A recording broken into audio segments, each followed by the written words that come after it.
les années 90 avec un diplôme d'ingénieur en poche, ingénieur généraliste en mécanique, où il s'est déjà dans un premier temps spécialisé dans le dimensionnement de moyens haute pression et de lanceurs de laboratoire.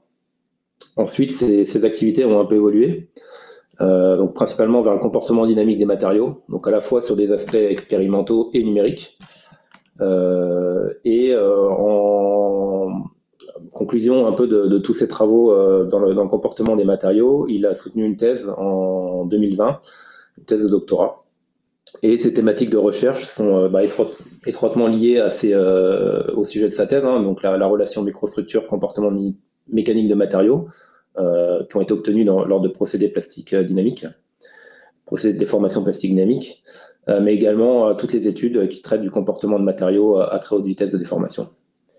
Donc à travers ce webinaire, Jérôme va vous présenter une méthodologie qui permet de faciliter la calibration de modèles de comportement en dynamique rapide, via une approche qui couple à la fois des expériences en laboratoire et de la simulation numérique. Donc, Jérôme, c'est à toi, je te laisse la parole. Merci, Paul. Donc, bienvenue à toutes et à tous. Donc, premier webinaire pour la Choc Physique Académie de Thionville. Et donc, je vais vous présenter la stratégie d'étude qui est utilisée chez nous pour calibrer les modèles de comportement dynamique et comment, par rapport aux matériaux qui sont utilisés dans des systèmes de nos clients, nous parvenons à calibrer ces modèles. Donc, sommaire au départ, une petite introduction par rapport à la société, parce que certains d'entre vous ne nous connaissent peut-être pas encore. Une présentation de la stratégie d'étude via l'approche modulaire, la Building Block Approach. Après, je vais vous montrer l'adéquation loi matériaux, moyens, mesures et simulations, qui est importante par rapport à cette démarche d'approche modulaire. Et quelques exemples d'applications par rapport à la protection balistique individuelle qui est plutôt dédiée à une application défense. En termes d'introduction, Thionville, donc c'est une entreprise qui est 100% privée, qui travaille depuis 30 ans dans les phénomènes dynamiques. Le métier de base de l'entreprise, c'était la conception, la fabrication de moyens d'études et de caractérisation dynamique. Lanceur de laboratoire, système de Barr-Dawkinson, équipement de pression, champ de détonation, générateur d'accélération. Le métier de base, mais c'est toujours son métier, elle est toujours capable même de produire et de proposer ce type de moyens pour des laboratoires, pour avoir leurs propres moyens. Mais depuis une dizaine d'années, et fort des 20 premières années, en fait, elle a acquis au sein de la société toute une expertise en dynamique, des matériaux en physique des chocs.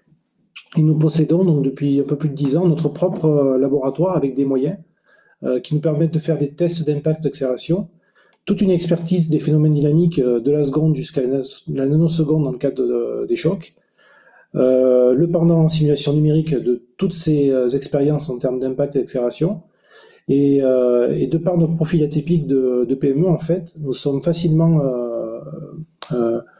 nous pourrons faire facilement partie de programmes de recherche collaboratifs. Et d'ailleurs, nous avons plusieurs programmes en cours que nous avons passés et en cours. Et nous proposons depuis à peu près 2 ans des formations au sein de notre Académie de physique des chocs, dont ce webinaire est un exemple de ce que nous pouvons proposer. En termes d'expertise en dynamique et de matériaux physique des chocs, si on prend les thèmes de recherche dans le cadre des programmes collaboratifs ou alors des clients, des partenaires qui viennent nous voir, en fait, on a un cas d'étude. Alors, on peut voir ici, par exemple, la pénétration en bas de murs en béton ferraillé, ou alors, par exemple, un véhicule blindé qui peut être assujetti à différents phénomènes. Alors, ce cas d'étude, la façon dont on l'appréhende chez nous, c'est quelque part, il faut avoir une connaissance des modèles théoriques et de la science des matériaux par rapport aux agressions ou des sollicitations qui vont voir. Bon, ça peut être des lois assez génériques, empiriques, où on peut voir, par exemple, ici un modèle de type Johnson-Cook, ou alors par rapport au type de comportement de matériaux, entre un comportement à rupture, entre par exemple un aluminium non allié et par exemple dans le cas du fer. On voit que les morphologies par rapport au comportement de matériaux sont différentes. Ensuite, Ensuite, est associé à cette connaissance, cette appréhension des modèles théoriques et sciences des matériaux, tout un ensemble de moyens d'essai et de systèmes de mesure adaptés pour pouvoir faire les expériences qui vont en fait permettre de reproduire ce qui se passe au niveau du cas que nous devons étudier et acquérir un certain nombre de données pour pouvoir calibrer ces lois matériaux. Ensuite, nous sommes à même de faire donc les simulations numériques de la sollicitation. Donc en bas à gauche, on voit l'exemple d'un pénétrateur acier dans un cylindre en béton. Donc ça se rapproche relativement de ce cas d'étude. Et en dehors de ces cas d'études que nous pouvons étudier en prestataire ou en partenaire dans le cas des programmes de recherche, nous proposons donc des formations spécifiques via la Choc Physique Academy. Pour fiabiliser la caractérisation de matériaux et pour certifier la tenue, par exemple, d'un système complet qu'un client vient nous soumettre ou un partenaire, il a la connaissance de son système complet. Alors, nous n'avons pas forcément la maîtrise totale du système complet, néanmoins, il vient nous voir pour l'aider, pour contribuer à mieux dimensionner, à mieux simuler ce système complet. Donc, nous utilisons en fait une double casquette expérimentale numérique où nous pratiquons des investigations en parallèle. Et pour ce faire, donc, avec cette approche modulaire ou la building block approach, en fait, on commence par des éprouvettes standards, on va dire, où on va faire des tests quasi statiques et dynamiques, où on va tirer les éléments concernant l'élasticité, la plasticité, des effets de vitesse, de température ou l'endommagement. Ensuite, on va partir sur des éléments, alors ça va plus être des éprouvettes standards, mais ça va être des éléments un peu plus simples, qui vont permettre de faire des tests dynamiques et d'ajuster et d'enrichir ensuite le modèle. Et ça va jusqu'à faire des tests qu'on appelle nous des tests de validation. On va faire par exemple des tests d'impact sur des sous-ensembles. Alors ça va pas être dans le cas du véhicule, le véhicule complet, mais par exemple ça va être une portion de portière ou un élément de plancher, où on va valider en fait cette partie, on va valider le modèle et toutes les étapes qui ont permis d'y accéder. Et ensuite, une fois le modèle validé, le client, le partenaire reprend la main pour étudier son système complet, même une fois que le modèle a été calibré avec cette méthodologie. Bon, un exemple succinct sur ces deux planches, c'est la certification d'un radome aéronautique dorsal face à un choc à l'oiseau. Dans les avions, on voit de plus en plus le logo Wi-Fi on board. En fait, au départ, le Wi-Fi n'était pas installé sur les avions, ce qui fait qu'il n'y avait pas cette protubérance sur la face supérieure que l'on voit ici sur la droite. Et ces éléments se sont rajoutés sur les avions et la certification au départ de l'avion ne tient pas compte de cet élément dorsal. Et du coup, il faut valider auprès des autorités compétentes la tenue de ces éléments qui sont rapportés sur le dessus des avions vis-à-vis d'un choc à l'oiseau. Donc nous avons été consultés donc, pour contribuer à l'accréditation de ce type de radome. Et avec la méthode BBA, nous avons commencé donc par faire des essais de recaler une gélatine, parce qu'on ne pouvait pas passer directement au choc à l'oiseau. Donc recaler le modèle avec des expériences et le pendant numérique pour recaler le modèle par rapport à l'impact. Et ensuite, au sein de l'entreprise, nous avons fait un choc aviaire donc, sur un radome. Ici, on voit une image de la caméra rapide où on voit le moment du choc. Le pendant numérique à droite, où on voit le choc réalisé de cet essai. Et au milieu, on a ce qu'on appelle des têtes laser qui mesurent la vitesse de déplacement à l'arrière du radome.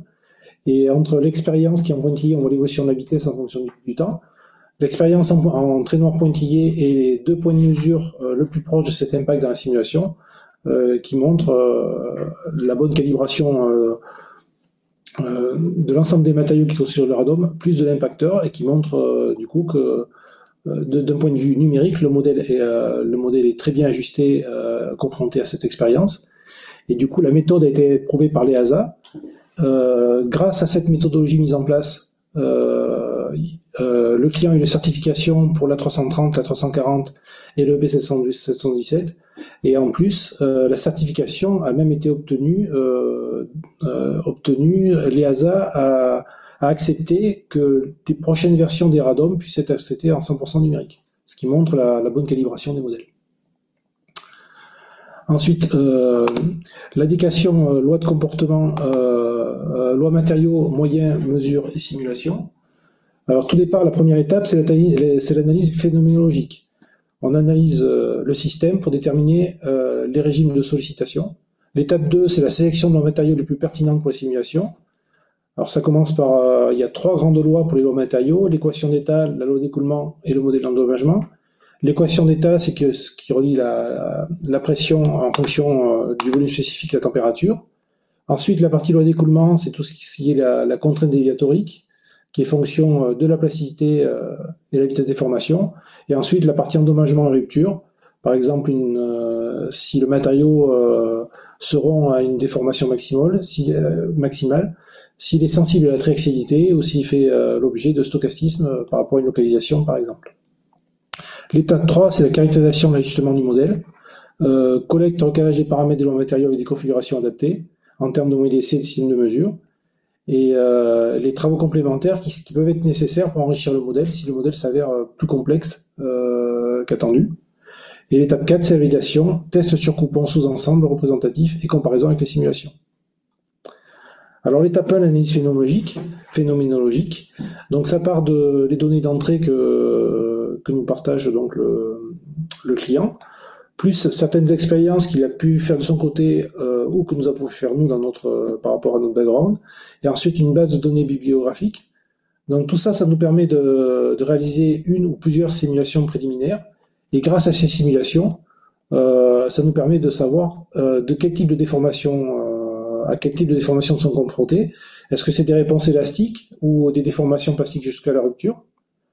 Est-ce que le mode de déformation est isotrope ou orthotrope? Par exemple, dans le cas d'un composite, on peut avoir des phénomènes orthotropes par rapport au sens des fibres. Les conditions de température, est-ce qu'on est à moins 40 degrés? Est-ce qu'on est à température ambiante? Est-ce qu'on est à 500 degrés? Les vitesses de déformation. Alors, la vitesse de déformation, c'est la vitesse à laquelle va se déformer la matière. Là, on parle par seconde. Est-ce que c'est de 10 à 20 par seconde ou de 2000 à 4000 par seconde? Alors, pour illustrer, quand on parle de 1 par seconde, ça veut dire qu'on va étirer, on prend un matériau, on va l'étirer de 2 fois sa longueur en 1 seconde, ça équivaut à 1 par seconde. C'est-à-dire quand on parle de 1000 par seconde, ça veut dire qu'on l'a étiré de sa longueur à 1 millième de seconde. Et ensuite, le dernier point, c'est le niveau de contrainte d'écoulement. Est-ce qu'on est entre 100 et 200 MPa ou est-ce qu'on est supérieur à 2000 MPa? Au niveau des sélections des lois des matériaux les plus pertinentes pour les simulations, si on regarde par exemple l'équation d'état, où c'est la pression en fonction du volume spécifique et la température, les lois peuvent être linéaires ou non linéaires.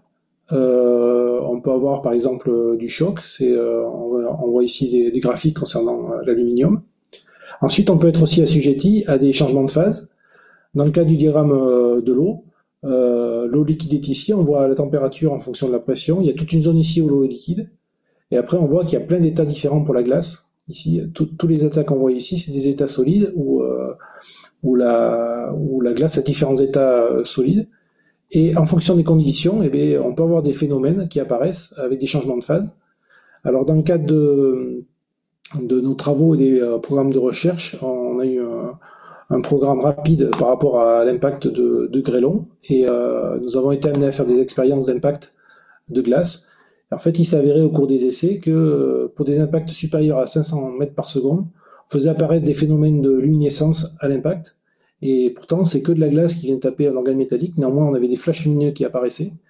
Et une forte suspicion, voire même par rapport au diagramme d'état de la glace, où en fait, on avait des changements de phase au moment de ces impacts, quand on atteignait des vitesses supérieures à 500 mètres par seconde.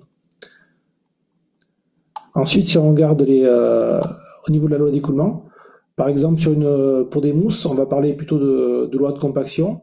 Sur une mousse, si on regarde la contrainte en fonction de la déformation, au départ, on a une petite partie qui est élastique, c'est-à-dire si on impose, si on vient mettre une contrainte sur la mousse, elle va s'écraser, mais après, si on relâche la contrainte, elle retrouve son état initial, il n'y a pas de déformation permanente. Ensuite, on a ce qu'on appelle on a un plateau ici, c'est le plateau de compaction. Quand on se sert de mousse pour amortir, en fait, c'est cette partie surtout qui intervient. On vient consommer de l'énergie par écrasement de la mousse. elle ne reviendra pas à son état initial. Et ensuite, ici, il y a la partie densification. On a resserré tous les pores. Et là, par contre, plus on va appuyer, plus on va exercer de contraintes. Donc, cette partie-là, on n'a plus d'amortissement pour la mousse. Et ce qu'on voit pour les mousses, c'est par exemple, sur le graphe de droite, on voit la déformation en fonction de la contrainte. C'est le même graphique ici qui sert d'illustration, mais là, on voit qu'en fonction de la vitesse, en fait, plus on va aller vite, plus on voit que le plateau va augmenter en termes de niveau. Et par contre, plus il va diminuer ici en termes de déformation. Donc, il y a un effet dynamique à prendre en compte. Quand on dit que les lois d'écoulement peuvent dépendre de la dynamique, bon, c'est le cas, par exemple, pour cette mousse. Ensuite, pour la déformation plastique, elle peut être linéaire, hein, c'est-à-dire la contrainte qui est égale à une constante plus et un plateau, on est l'élastoplastique. Après, elle peut être multiplicative. Par exemple, dans le cas de la loi Johnson-Cook, on a une partie écrouissage ici où on voit la contrainte qui est fonction de la déformation plastique. Après, un petit effet de vitesse ici. En gros, plus on va aller vite, plus la contrainte va augmenter, un peu comme dans le cas de la mousse. Et ici, une partie adoucissement thermique, mais plus ça va chauffer ou ça va s'auto-échauffer quand on va tirer vite, mais plus la contrainte va diminuer. Après, il y a d'autres modèles qui peuvent être basés sur la théorie des dislocations, par exemple, du type Zeri-Armstrong. Ensuite, la partie modèle d'endommagement et de rupture. Est-ce que c'est un critère de déformation seuil, c'est-à-dire à telle déformation max, on rompt? Ou alors est-ce qu'il y a une évolution en fonction de la contrainte et de la vie du matériau? Est-ce qu'il y a de l'orthotropie? Est-ce qu'il y a une sensibilité à la trixialité? Ou alors est-ce qu'il y a même du stochastisme au sein du matériau à prendre en compte ou non? En termes de caractérisation de moyenne d'essai, il y a vraiment un large éventail de configurations pour caractériser les matériaux en fonction des régimes de sollicitation spécifiques. Sur le graphique 3D qu'on voit à gauche, on voit en abscisse la vitesse de déformation de 10 puissance moins 6 à 10 puissance 6 ici. Sur cet axe, on voit la déformation de 0 à 100% de déformation. Et sur l'axe vertical, le rapport entre la contrainte qu'on applique lors de l'expérience divisé par la contrainte d'écoulement. Tout à gauche, on voit par exemple le banc de fluage. On va très lentement et on injecte en fait peu de contraintes par rapport à la limite élastique du matériau. Ensuite, on voit les machines de traction-compression conventionnelles où on peut aller jusqu'à à peu près 10 moins 1 par seconde. Ensuite, les barres de torsion. On voit apparaître les barres d'Hopkinson en traction-compression. Des expériences d'outils expansion d'anneaux où on va imposer très peu de contraintes par rapport à ce rapport-là. Par contre, on va avoir de grandes déformations, on peut atteindre jusqu'à 10 puissance 4 par seconde. Et ensuite on voit les manips sous choc, avec l'impact de plaques, beaucoup de contraintes, de la déformation, mais surtout un rapport entre la contrainte qui est appliquée et la contrainte d'écoulement qui est très important. Donc en fonction de ce que va avoir le système qu'on doit étudier, on peut être amené à utiliser différents types de moyens. Et en fonction de la vitesse de déformation, si on prend que la vitesse, on a des dispositifs du type électromécanique jusqu'à à peu près 1 par seconde. Ensuite, on voit apparaître les vérins rapides, les lanceurs à gaz autour de 10-50 par seconde jusqu'à 10 puissance 6. Et après, des dispositifs électromagnétiques, voire des explosifs quand on va aller très, très haut en termes de vitesse de déformation. Et ce qui rend un peu notre laboratoire et la façon dont on travaille chez nous, c'est qu'en fait, tous les moyens internes chez nous sont basés majoritairement sur les lanceurs à gaz. Mais grâce aux lanceurs à gaz, on arrive à répondre à tout régime dynamique à partir de à peu près de 10 par seconde jusqu'à 10 puissance 8 par seconde. Application interne par rapport au comportement dynamique en traction. On retrouve le graphe ici d'évolution de la vitesse de déformation décade par décade, de 1 par seconde jusqu'à 10 puissance 7. Si on prend dans le cadre d'un cuivre, on a une très grosse presse chez nous qui est capable de développer 200 tonnes en 3 millisecondes en version pneumatique ici, mais là aussi 100 tonnes en version hydraulique.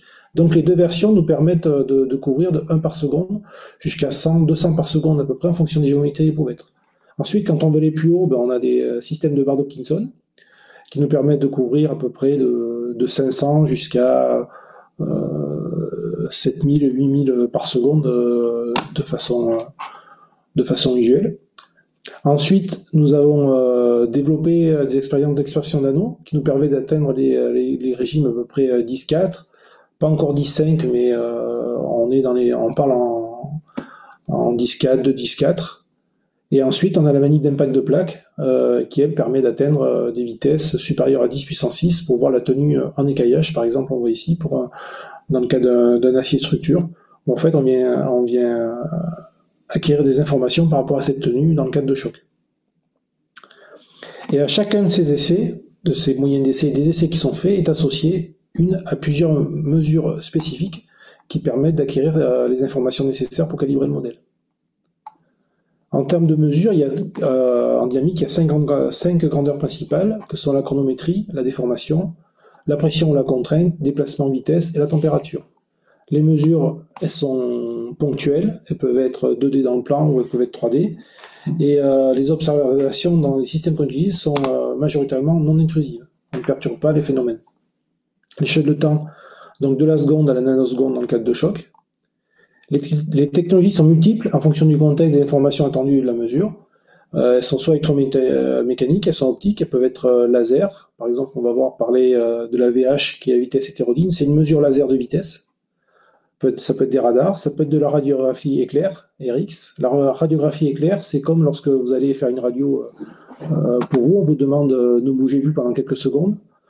Il y a des RX qui sont projetés, qui viennent faire une image, et nous on ne dit pas ne bougez plus. En fait, c'est des RX qui ont une très forte intensité à un temps très court et qui viennent figer, qui traversent la matière, qui viennent figer l'événement à travers la matière dans des temps très courts. Ça peut être des flux thermiques aussi.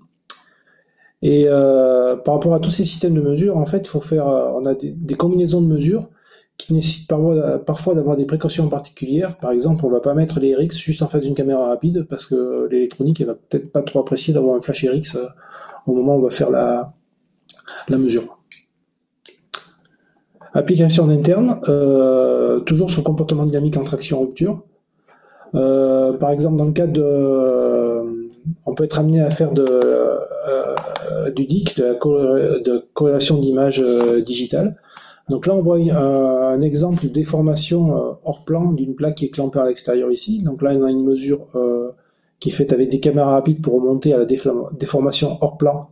On vient de taper par-dessous et on voit que la déformation ici en rouge, qu'on a une grande déformation. Et grâce aux moyens dont nous disposons, on a, dans le cadre de cette expérience-là, en fait, on a mesuré avec le DIC la déformation au droit de l'impact, et on a dû placer une tête laser, une tête VH qui mesure la vitesse. On intègre la vitesse qui a été faite par la VH, et on voit ici la confrontation entre la mesure faite par le laser ponctuellement et la mesure par le DIC, et on voit qu'il y a une très bonne corroboration des deux mesures. Ensuite, sur la traction avec les barres d'Hopkinson, donc on peut à nouveau faire du DIC, par exemple sur du DIC 2D sur des éprouvettes plates ou du 3D sur des éprouvettes cylindriques. Et grâce aux caméras rapides, en plus, on peut remonter aux déformations locales des éprouvettes pour, par exemple, remonter à l'évolution de la friction en fonction de l'essai. Et on voit un exemple de comparaison entre 3 essais et la simulation pour recaler la loi matériaux. Et le dernier point, c'est par rapport à des impacts en régime hyper vitesse. Donc là, on vient impacter un matériau, un disque en aluminium. Et là, on voit deux métrologies qui ont été mises en même temps sur l'essai. Donc elles ne sont pas face à face, comme j'ai dit précédemment, mais elles peuvent être mises de façon orthogonale. On a en haut une caméra rapide qui fonctionne par ambroscopie. Donc on vient prendre des phénomènes au cours de l'essai à un certain intervalle de temps. Donc là, on voit qu'il y a des débris, mais il y a aussi de la poussière, il y a de la fumée. Donc c'est une façon de visualiser l'expérience. Et en même temps, si on vient faire cette cinématographie éclair, comme j'ai présenté avant avec les RX, le RX, lui, permet de dissocier par contre ce qui est solide, qui est des fragments, qui est des gaz. Donc les deux systèmes en même temps vont amener des informations différentes, mais qui vont permettre de savoir comment on travaille la matière et comment il nous contribue à nous aider à mieux calibrer donc, ces modèles de matériaux dans cette configuration. Et chaque configuration et ses mesures, et donc elle est analysée en simulation numérique, et du coup, chez nous, on a aussi le pendant numérique pour réaliser toute cette stratégie d'étude. Donc par simulation, déjà, le premier message qu'on peut faire passer, c'est qu'un seul logiciel ne peut pas prétendre répondre efficacement à toutes les thématiques. Explosion, crash, comportement dynamique. Chez nous, en interne, on a 4 logiciels de dynamique. On a Impetus, on a Lesina, on a Autodyn, on a aussi les jetons suffisants pour faire tourner Radios, et on les utilise chacun un peu dans leurs points forts, et on n'hésite pas à les corroborer de temps en temps pour voir du coup si on bascule sur l'un ou sur l'autre. Toutes les configurations expérimentales sont optimisées par simulation numérique, que ce soit la géométrie des prouvettes, l'application des sollicitations, la raideur du montage, la position des points de mesure, l'évolution des conditions expérimentales en cours d'essai. L'outil numérique il permet d'anticiper et comprendre toute variabilité de comportement, et il donne surtout accès à l'évolution de grandeur in situ non atteignables expérimentalement, que ce soit des concentrations de contraintes, des niveaux de tricidité, ou par exemple l'élévation locale de température. À titre d'exemple, si on regarde par exemple de la compaction de mousse à la fragmentation hyper vitesse, donc on reprend notre graphique d'évolution en fonction de la vitesse de déformation. Tout à l'heure, on a vu la presse que nous avons chez nous, donc qui développe 200 tonnes, et bien c'est grâce à ces 200 tonnes, par exemple, on peut regarder de la compaction de mousse, et ici on voit la confrontation entre le test, où on voit en fonction du temps l'effort qui est transmis par la mousse, donc ici on retrouve une partie élastique, le plateau et la densification, le test est en bleu, la simulation est en rouge, et chez nous, tous les moyens d'essai sont simulés intégralement, ce qui fait que tout ce qui peut être lié à la façon dont est tenue la mousse et le montage, toute la vie du système est prise en compte. Ensuite, par exemple, sur le cas des éprouvettes de traction sur les barres d'Hopkinson, là on a le cas on voit une confrontation entre l'expérience en haut et la simulation en bas sur une expérience de traction dynamique avec en plus en taille pour voir des effets de triaxialité. Et ensuite, si on revient à la partie impact hyper vitesse tout à l'heure, donc là on voit sur une même expérience de radiographie éclair, parce que nous avons 2 têtes chez nous, donc on voit l'évolution des fragments au cours de l'essai, et on a chez nous du coup le pendant numérique pour corroborer toute la partie fragmentation qui se fait donc dans ce régime hyper vitesse. Une application par rapport à la protection individuelle du combattant. Contexte par rapport à une protection individuelle, c'est minimiser l'énergie cinétique et la diffuser sur une surface plus grande. Donc ici, on voit différents gilets. Là, on voit une plaque balistique en face supérieure. La constitution d'un gilet de façon assez schématique.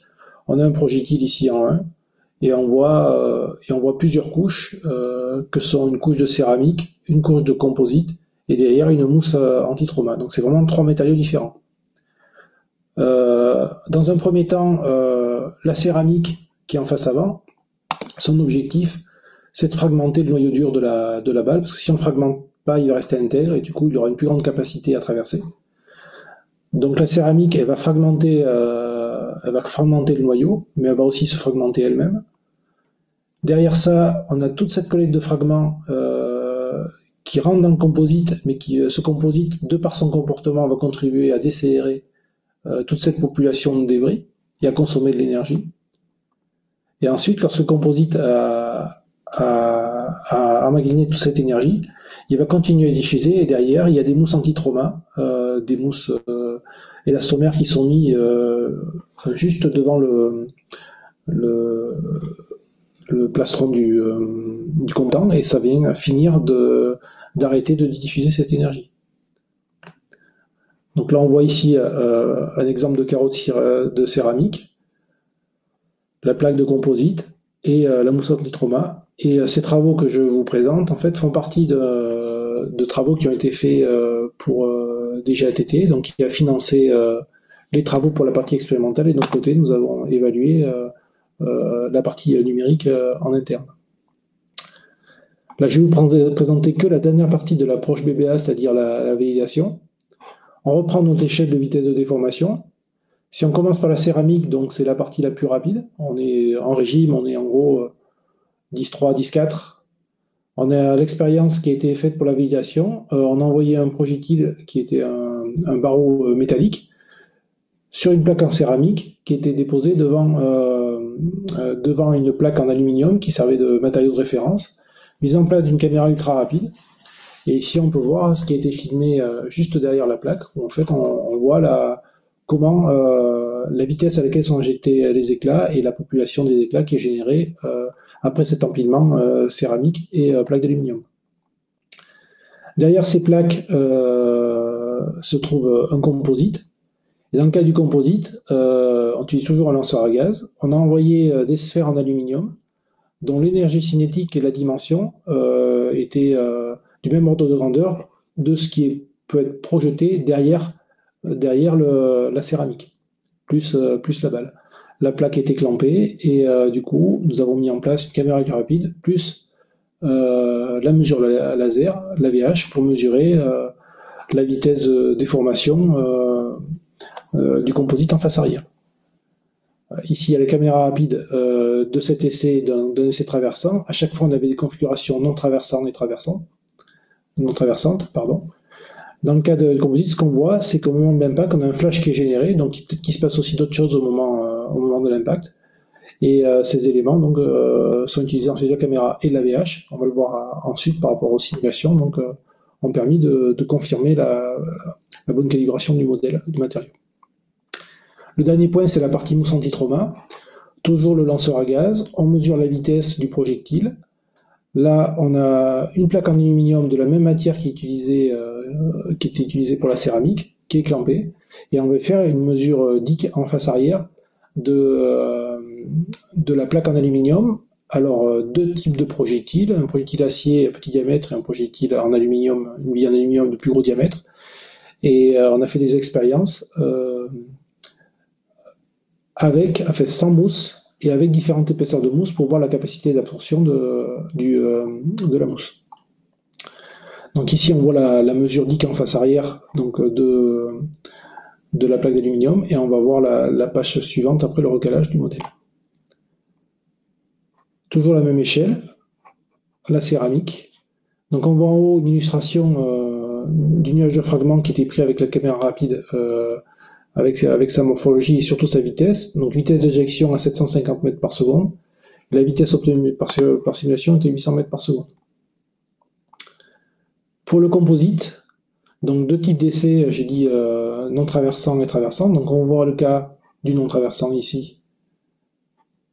Et on a retrouvé les mêmes déformations qu'obtenues lors de l'expérience, et surtout on n'a pas traversé avec cette configuration-là. Et ensuite, sur la configuration traversante, donc dans l'expérience, une fois le modèle calibré, on retrouve la perforation comme dans le cadre de l'expérience. Et surtout, si on regarde le graphique d'évolution de la vitesse, c'est des vitesses normées, parce que déjà TT nous a pas permis de montrer vraiment les vitesses d'éjection qu'on avait dans ce cas-là. On voit donc la vitesse en fonction du temps. En rouge, c'est l'expérience. En bleu, c'est la simulation. Donc on mesurait à l'arrière de la plaque, on voyait arriver la vitesse, et surtout une fois traversée, on a même réussi à mesurer la vitesse résiduelle de la bille avec la tête laser, et on voit la très bonne calibration du modèle pour le composite. Ensuite, si on regarde la mousse, on a fait les simulations numériques de la mousse sans mousse et avec différentes épaisseurs de mousse. Et en bas, vous voyez le graphique en fonction du temps du déplacement de la face arrière de la plaque témoin. Donc sans mousse, donc les ronds bleus, triangles rouges et carrés verts, c'est ce qui a été mesuré lors de cette expérience. Et tout ce qui apparaît en noir en très fort ou en très pointillé ou discontinu, c'est des simulations de ces expériences dans les mêmes conditions. Et on revoit que grâce à la méthode BBA qui a été mise en place pour calibrer la mousse anti-trauma, il y a une parfaite adéquation entre l'expérience et la manip. Donc ces deux planches montrent, la planche expérimentale et la planche simulation numérique, que grâce à la méthode BBA, et là on voit que la partie validation, ça nous a permis de calibrer individuellement chaque matériau. En termes de conclusion, donc ce webinaire nous a permis de vous montrer la stratégie d'expertise qui est utilisée chez nous pour calibrer les modèles de comportement dynamique, qui allie en permanence la simulation et l'expérience. Ça s'articule principalement autour de trois phases. L'étude phénoménologique, la définition des régimes de contraintes, déformation, vitesse, déformation, température. La sélection de lois de comportement adapté, aussi bien en termes d'équation d'état, d'écoulement et de rupture. Et l'utilisation ensuite de la méthode modulaire, la BBA, qui permet de calibrer la loi de comportement en associant essais et simulation, des brevets de standard aux essais d'évaluation, dans des régimes de sollicitation proches de l'application pour calibrer au mieux les modèles. Et les différents exemples qui vous ont été montrés aujourd'hui montrent la pertinence, avec ces exemples concrets, d'utiliser les dispositifs expérimentaux en notre possession, WinDC métrologie, et les simulations numériques que nous y avons associées. Et pour en savoir plus et pour aller plus loin par rapport à la façon dont nous travaillons, et j'ai parlé avant des formations, nous proposons mi-novembre, du 16 au 18 novembre, une formation au sein de la Choc Physique Academy, qui est la découverte de la dynamique des matériaux, avec en premier lieu une sensibilisation aux différents domaines et ordres de grandeur, accélération, impact, souffle, explosion, matériaux métalliques, polymères, géomatériaux, et par rapport aussi aux secteurs concernés, que sont la défense, l'aéronautique et l'énergie. Les moyens dynamiques et les méthodologies spécifiques, comme ça vous a été introduit autour du webinaire. Présentation et intérêt de la configuration adaptée aux besoins et à la métrologie. Alors, il y aura quelques travaux pratiques pour montrer comment on se sert des lanceurs et comment on analyse les résultats sur les barres d'Hopkinson et aussi en impact balistique. Et une partie dédiée à la simulation numérique en dynamique rapide avec historique et méthode de résolution dynamique rapide. Et illustration par exemple avec le logiciel Impetus AFEA que nous utiliserons chez nous pour la partie pénétration et comportement sous choc et impact. Donc voilà, donc si vous avez des questions, la partie webinaire, je n'ai pas plus de planches à vous présenter. Pour tout complément ou renseignement sur nos futures formations, vous pouvez vous envoyer demande donc sur le spa-ingénierie.com. Et je suis à l'écoute si vous avez des questions, si j'ai été assez clair ou s'il faut des compléments. Voilà, je vous remercie. Merci Jérôme pour cette présentation. Donc on a quelques questions dans le chat, on va essayer d'y répondre. Alors une première, je vais les afficher.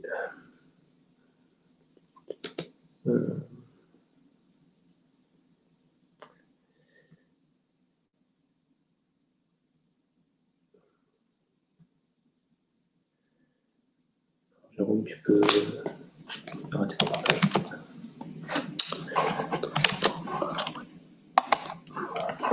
Donc une première question de Jonathan Havard. Donc quel est le pourcentage d'erreurs qu'on se fixe dans la méthode BBA? Alors ce pourcentage, il est un peu en commun accord avec l'entreprise ou dans le cas du programme. C'est-à-dire que le pourcentage est... alors je vais donner quelques chiffres, mais le pourcentage peut être grand, ça va être fonction aussi du budget. C'est-à-dire que plus le budget va être important, plus on va pouvoir faire d'expérience et plus on va pouvoir calibrer le modèle. Donc en fait, c'est vraiment un échange. Il y a vraiment un gros échange au départ, même quand on parle de la mise en place des offres commerciales ou de devis ou de la méthodologie en général. C'est jusqu'à quel point vous voulez que votre modèle soit fiable. C'est-à-dire qu'on peut être à 10% près dans certains cas, on peut tomber à 5%, dans d'autres cas, 20 ou 30%, ça peut être suffisant pour un client. Ça dépend du budget qu'il veut allouer à cette partie-là, dans quel cadre, quelle phase du programme c'est. Quand on est très en amont, les ordres de grandeur peuvent être suffisants. Par contre, quand on est sur la fin où vraiment il y a une question de poids qui rentre en compte, à ce moment-là, ça demande des expériences, plus d'expérience pour calibrer le modèle, et du coup, le budget ne sera pas le même.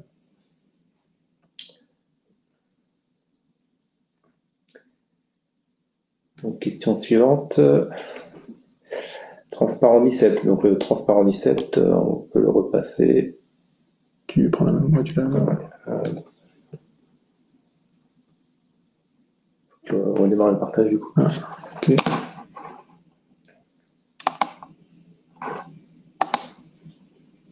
Je pense que c'était la simule à hyper vitesse.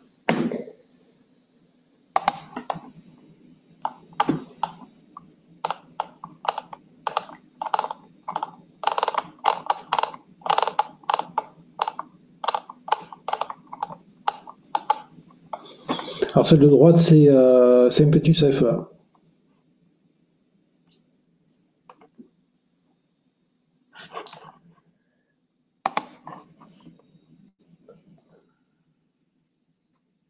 Pour la même du coup, Paul. Oui. Donc question suivante.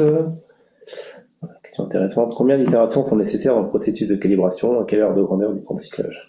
Ah, ça c'est une très bonne question de Monsieur Elia. Là, ça va dépendre ça dépend du matériau. Il y a des matériaux en fait où on voit que avec une seule itération quasiment, avec tout ce que j'ai dit au départ, c'est-à-dire entre la connaissance du matériau, ce qui a été publié dessus, S'il y a beaucoup d'infos sur un matériau, ce sera plus facile pour itérer. Et par contre, si ça n'a pas été publié du tout, alors les travaux ont été effectués mais n'ont pas été diffusés, à ce moment-là, il y aura besoin de faire plus d'expériences. Alors peut-être que les expériences initiales sur la première itération étaient suffisantes, mais parfois on peut être amené à recomplexifier un peu les expériences et du coup aller plus loin dans le matériau. Donc dire comme ça nombre d'itérations, c'est un peu propre à chaque système, à chaque matériau. Et l'ordre de grandeur du temps de cyclage, ça va dépendre du nombre de ces expériences. Et puis aussi, ça va dépendre un peu de la charge et des moyens, comment ils sont alloués. Si on a il faut quand même le traitement, l'analyse de ces sillons-là. Donc là, c'est difficile de donner un ordre de grandeur. Si on parle en semaine, si on parle en mois, c'est un contexte en fait qu'il faut voir.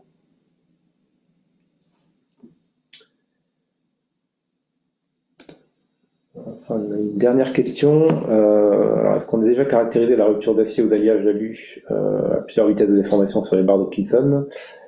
Et si oui, quelle était la variation en epsilon max? Donc, je pense qu'on parle à la fois peut-être de déformation et de vitesse de déformation dans cette question. Alors la première question, je vais répondre oui. Oui, on est amené à regarder ces points-là. Ensuite, la variation, elle dépend des aluminiums et des aciers. Il y en a qui peuvent avoir très peu de variation parce que dès le départ, ils ont peut-être peu de déformation, donc il n'y a pas beaucoup ça ne va pas varier beaucoup, mais ça dépend vraiment des matériaux. Donc je peux pas dire à un moment c'est 25% plus ou moins 5 ou ses propres matériaux. Alors, on peut peut-être un peu préciser la partie étude de la rupture sur les barres de Pinson, on le fait avec des barres de Pinson en traction. Donc en effet, on peut tester un peu tout type de matériaux métalliques, mais pas que. Différentes géométries d'éprouvettes. L'avantage de jouer sur la géométrie, c'est qu'on peut investiguer l'effet de la géométrie de l'éprouvette et du coup ajuster le type de sollicitation, avoir un peu de combinaison entre action cisaillement, par exemple, pour évaluer les effets de niveau de triaxialité sur la déformation à rupture pour ces matériaux. Et alors après, le sens de la deuxième question, quelle était la variation? Si on parle de sensibilité à la vitesse de déformation, alors là, ça dépend vraiment du matériau. Si la question est plutôt tournée sur les capacités du banc d'essai, les barres d'Hopkinson en traction, ou sur des matériaux classiques métalliques, on peut monter en traction jusqu'à 3000 par seconde. En compression, on peut monter jusqu'à 7-8000 secondes. Et les niveaux de déformation finale qu'on peut atteindre, elles dépendent principalement du matériau et également de la vitesse de déformation. En traction, on peut descendre à des vitesses, on peut approcher les régimes intermédiaires qui sont des régimes en dessous de 100 par seconde. Mais le problème, c'est que de par le fonctionnement des barres d'Hopkinson, on aura des niveaux de déformation au final qui seront certainement trop faibles pour atteindre la rupture. Donc c'est toujours un compromis entre vitesse de déformation et déformation max qu'on peut atteindre sur ce banc d'essai, notamment pour les basses vitesses de déformation. Ensuite, question de Monsieur Amani. Pour les modèles type Johnson-Cook,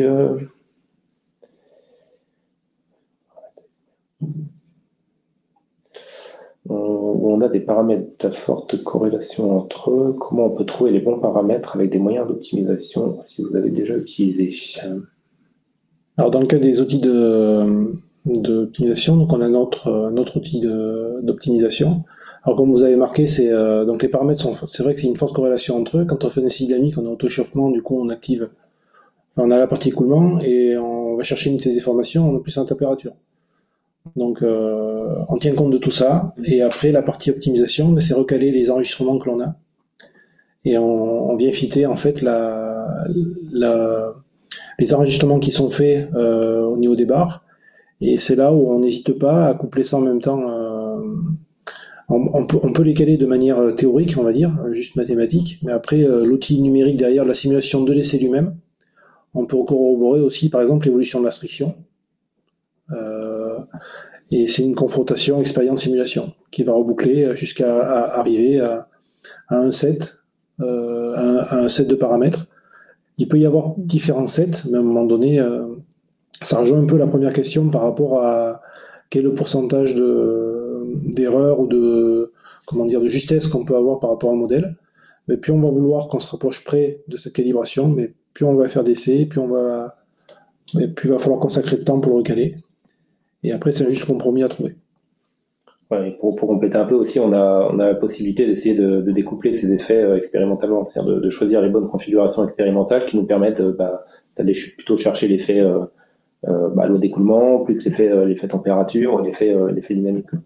Donc en jouant à la fois sur ce qu'a dit Jérôme et en adaptant les configurations expérimentales, on peut faciliter le regalage d'une loi de type Johnson. Je vais poser la question, Paul. Tu vas répondre à la suivante. Dernière question. Ouais.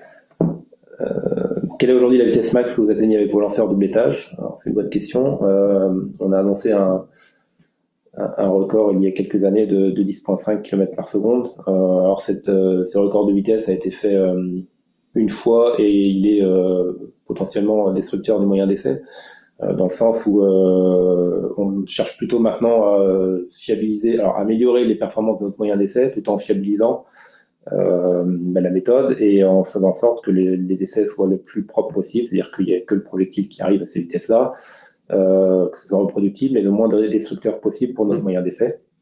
Et dans une configuration, on va dire safe pour notre moyen d'essai, on arrive à des vitesses entre 9 et 9,5 km par seconde de manière répétable. Donc c'est des vitesses qu'on est capable de faire dans des campagnes d'essai pour des clients. Bien sûr, en parallèle de ces essais, on a toujours un programme de développement en interne pour lequel on essaye d'améliorer constamment, de repousser encore cette vitesse réalisable de manière safe. Voilà, a priori c'était la dernière question. Si, il y en a une autre de Tomaïa.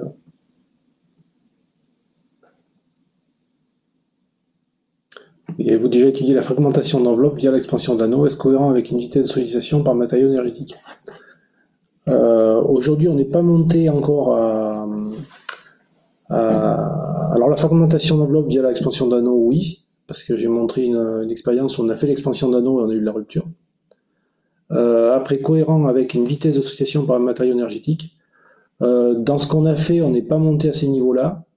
Après, la méthode pour y arriver, on a des pistes pour le faire. Après, on ne va pas la mettre en place aujourd'hui pour regarder si ça fonctionne. On a des pistes pour le faire.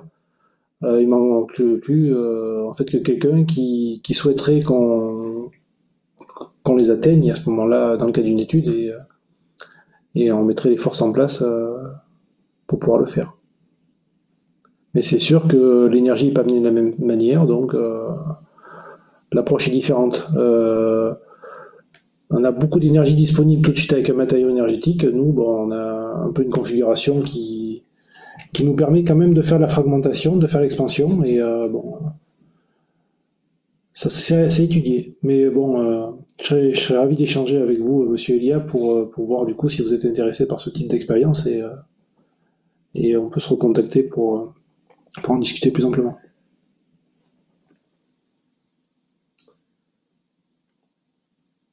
Bon, c'était la dernière question qui a été publiée dans le chat.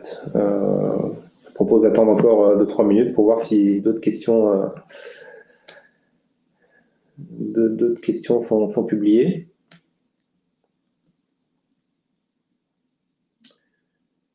Sinon, on vous remercie à tous et à toutes pour votre participation à ce premier webinaire. Donc c'est des événements qu'on va essayer maintenant de faire assez fréquemment.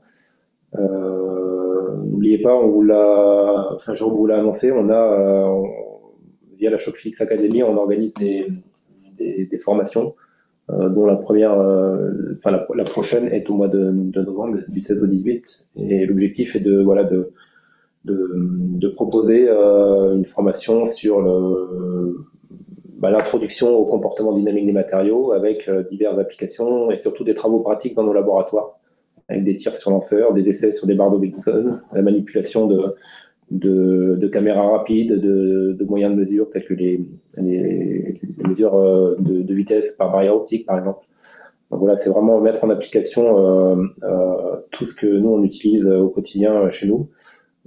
Et surtout, derrière, on a un message à faire passer, c'est vraiment faire comprendre aux personnes formées l'importance de prendre en compte les effets dynamiques dans des études pour lesquelles on utilise des matériaux qui sont soumis à des chargements dynamiques. Voilà. Pas de questions supplémentaires. Qui écrit.